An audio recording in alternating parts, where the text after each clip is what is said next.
Hello beautiful people, welcome back to one more mini vlog. ఇది girls day out part 2 అనమాట. Part 1 మీలో ఎవరైనా చూడకపోతే ఇప్పుడే వెళ్ళి చూసేయండి, కింద మెన్షన్ చేస్తాను. అండ్ మన ఛానల్ని మీరు ఫస్ట్ టైం కనుక చూస్తున్నట్టయితే సబ్స్క్రైబ్ చేసుకోండి అండ్ పక్కనున్న గంట సింబల్ మాత్రం కొట్టడం మర్చిపోకండి. ఓకే, ఇప్పుడు మనం వ్లాగ్లోకి వచ్చేద్దాం. సో ఫస్ట్ శిల్పారామం ఎంటర్ అవ్వగానే మనకి స్ట్రీట్ షాపింగ్ కనిపిస్తుంది. ఇంకా అమ్మాయిలందరూ ఇక్కడే ఆగిపోతారు నాకు తెలిసి. మీరు ఎంతమందికి స్ట్రీట్ షాపింగ్ ఇష్టమో కింద కమెంట్ చేసేయండి. నేను కూడా వన్ ఆఫ్ ద పర్సన్. నాకు ఇలా స్ట్రీట్ షాపింగ్ అంటేనే చాలా ఇష్టం. కానీ ఎంత జాయ్ఫుల్గా వెళ్ళిన వాళ్ళం చాలా డిసప్పాయింట్ అయిపోయాం. ఎందుకనేది లాస్ట్ వరకు చూడండి, మీకే అర్థమవుతుంది. ఇక్కడ ప్రతి ఒక్క ప్రోడక్ట్ మంచి క్వాలిటీ మెయింటైన్ చేస్తున్నారు.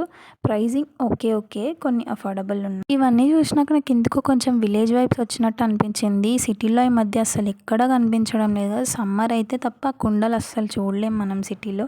చాలా రేర్గా దొరికే ప్రోడక్ట్స్ ఇవన్నీ. సో వచ్చినప్పుడు ఖచ్చితంగా కొనుక్కొని వెళ్ళండి.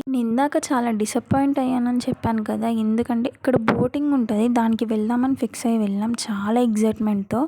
కానీ అవ్వలేదు, టికెట్ కౌంటర్ క్లోజ్ చేసేసారు మేము వెళ్ళేసరికి. ఎందుకు అనుకున్నాం, టైం వల్ల కూడా కాదు, చాలామంది జనాలు వచ్చేసారు. హాలిడేస్ అండ్ వీకెండ్ కదా, సగం మంది మనుషులు ఇక్కడే ఉన్నారేమో అనిపించింది నాకైతే.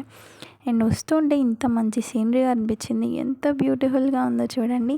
హైదరాబాద్లో మంచిగా వీకెండ్ స్పాట్ ఏది అంటే ఇది కూడా అని చెప్పచ్చు. చాలా పీస్ఫుల్గా అనిపించింది లోపల నాకైతే. ఇంకా చాలా ఎక్స్ప్లోర్ చేసాం. నెక్స్ట్ వీడియోలో మీకు అన్నీ చూపిస్తాను. See in my next.